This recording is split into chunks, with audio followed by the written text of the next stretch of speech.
कोळंबीचं कालवण तर आपण सगळेच खातो, पण अळूच्या पानाच्या देठासोबत कधी कोळंबीचं कालवण बनवलंय का? अगदी बरोबर ऐकलात. अळूची पानं तर सहज मिळतात, पण अळूच्या पानाची जर तुम्ही देठ फेकून देत असाल ना, तर आता ही रेसिपी तुम्ही शेवटपर्यंत नक्कीच बघा.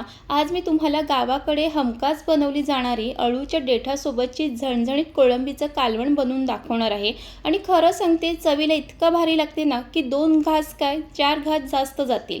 आपण नेहमी कोळंबीचं कालवण एकाच पद्धतीने बनवतो, पण आज मी थोड्या वेगळ्या पद्धतीने बनवणार आहे. आणि बघा ना, काय मस्त कालवण तयार झालंय. या अळूच्या देठामुळे चव एकदम बदलून जाते. म्हणून ही रेसिपी शेवटपर्यंत नक्की बघा. तुम्ही एकदा जर ट्राय केलात ना, नेहमी तुम्ही ना अळूची देठ घालूनच हे कालवण बनवतील. कोळंबीचं कालवण करण्यासाठी लागणार आहे कोळंबी. तर इथे कोळंबी घेतलेली आहे. तुम्ही जर खाडीची कोळंबी पण घेतली तरीही खूप छान लागतं. तर हे कोळंबी मी स्वच्छ करून घेतलेलं आहे, साफ करून घेतलेलं आहे, त्यातला धागा सुद्धा काढून घेतलेला आहे. आता या कोळंबीमध्ये काय काय घालणार आहे, तर आज कैरी घालून हे कालवण करणार आहे. जर कैरी नसेल तर चिंचेचा आंबट सुद्धा घालू शकतात किंवा कोकम आगळ सुद्धा घालू शकतात. आणि हे आहे अळूची देठ, ज्याची साल काढून अशा पद्धतीने कट करून घेतलेली आहे. सालही काढूनच घ्यायचे, नाहीतर मग भाजी खाताना ती घशाला खवखवू शकते.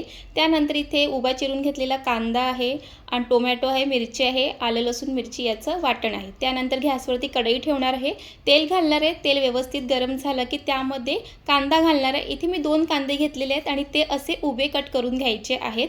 बारीक कट नका करू, तर असे उभे कट करून घ्यायचे आहे. आणि कांदासुद्धा छान परतून घ्यायचा आहे. आणि थोडासा कांदा ह्यामध्ये भरपूर घालायचं, कालवण खूप छान लागतं. त्यानंतर ह्यामध्ये लसूण आणि मिरची याचं हे वाटण ह्यामध्ये घालणार आहे. आणि वाटण आणि कांदा हे छान असं परतून घ्यायचं आहे. आणि घरामध्ये जेव्हा आपण अळूची पानं आणतो तेव्हा त्याची देठ आहे ते फेकून देतो, पण फेकून द्यायचं नाही. ते आपण वेगवेगळ्या भाजीमध्ये घालून ती देठ खाऊ शकतो. त्यानंतर इथे मी हिरवी मिरचीसुद्धा घातलेली आहे आणि त्यासोबतच ह्यामध्ये कैरीसुद्धा घालणार आहे. आणि कोळंबीच्या कालवणामध्ये ना कैरी घालून जर कालवण बनवलं ना, त्या कालवणाची चव काहीतरी वेगळीच लागते. तर इथे मी कैरीसुद्धा छान तेलामध्ये परतून घेणार आहे. आणि त्यानंतर मग ह्यामध्ये चवीप्रमाणे मीठ, हळद, घरगुती मसाला, काश्मीरी मसाला घालणार आहे. काश्मीरी मसाला घातला की कालवणाला खूप छान असा रंग येतो. आणि आता लाल तिखट तुम्ही तुमच्याप्रमाणे घाला, तुम्हाला जास्त झणझणीत कसं पाहिजे त्याप्रमाणे.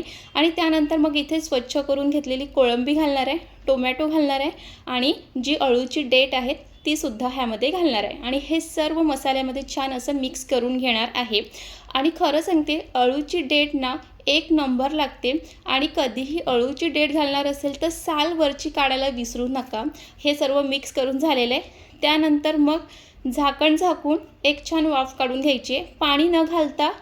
सर्वात आधी तर त्याची वाफ काढून घ्यायची आहे. तर इथे मी झाकण झाकून घेतलेलं आहे. आणि ह्यामध्ये पाणी घालण्यासाठी मी एका साईडला गरम पाणीसुद्धा घातलेलं आहे. कधीही कालवणामध्ये थंड पाणी घालायचं नाही, तर गरम पाणीच घालायचं आहे. तर इथे 5 मिनटं झालेली आणि छान अशी वाफसुद्धा आलेली. आणि तुम्ही ते पाहू शकतात की या भाजीमध्ये ना थोडं पाणीसुद्धा दिसायला सुरुवात झालेली आहे. आणि हे सर्व छान असं मिक्स करून घ्यायचं आहे. आणि खरंच सांगते ना, आताच या कालवणाचा जो काही सुगंध यायला लागले ना, खूप जास्त भूकसुद्धा लागायला लागलेली आहे. आणि हे सर्व छान असं मिक्स करून घ्यायचं आहे. आणि तुम्ही ना अशाच पद्धतीने हे सुक्कंसुद्धा बनवू शकता, पण आपल्याला कालवण बनवायचं आहे. त्यानंतर ह्यामध्ये मी गरम पाणी घालणार आहे. जितकं तुम्हाला कालवणामध्ये रस्सा पाहिजे त्याप्रमाणे ह्यामध्ये पाणी घालून घ्यायचं आहे. परत एकदा छान असं मिक्स करून घ्यायचं आहे. आणि त्यानंतर मग परत झाकण झाकून 5 मिनटाची छान अशी वाफ काढून घ्यायची आहे. गॅस मंद आचेवरतीच ठेवायचं. आणि तुम्ही ते पाहू शकतात की छान अशी उकळी यायला सुरुवात झालेली आहे. त्यानंतर 5 मिनटं झाल्यानंतर झाकण उघडून बघूया की अळूच्या पानांची जी देठ आहे ती शिजलेली आहेत की नाही. तसे ते देठ हे खूपच कवळे होते आणि ते शिजायला पण जास्त काही वेळ लागत नाही. तर एकदा परत ते चेक करून घेऊया. आणि ह्यामध्ये जो काही कैरी टाकलाय ना, तो सुद्धा छान असं कालवणामध्ये मिक्स झालेला आहे. परत 5 मिनटं झाकण झाकून परत आपण एक उकळ काढून घेतलेली आहे. आणि परत एकदा बघून घेऊया. तर इथे जी देठ आहे ती सुद्धा छान शिजलेली आहे. आणि मग शेवटी त्यामध्ये गरम मसाला घालणार आहे. परत एकदा छान असं मिक्स करून घ्यायचं आहे. आणि परत एक 2 मिनटाचीच वाफ काढून घ्यायची, कारण गरम मसालासुद्धा कालवणामध्ये छान असं मिक्स झालं पाहिजे. आणि इथे 2 मिनटंही झालेली आहे.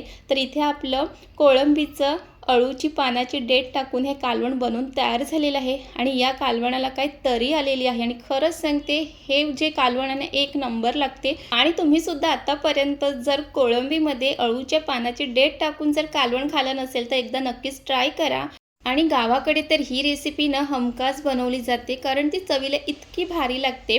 आणि ह्यामध्ये तर कैरी घातलाय ना, खरंच सांगते अजून तर हे जे कालवणाची चव आहे ती अजून खूप छान लागते. आता तर बाजारामध्ये कैरी खूप प्रमाणात मिळते, तर नक्कीच तुम्ही असं कालवण बनवा.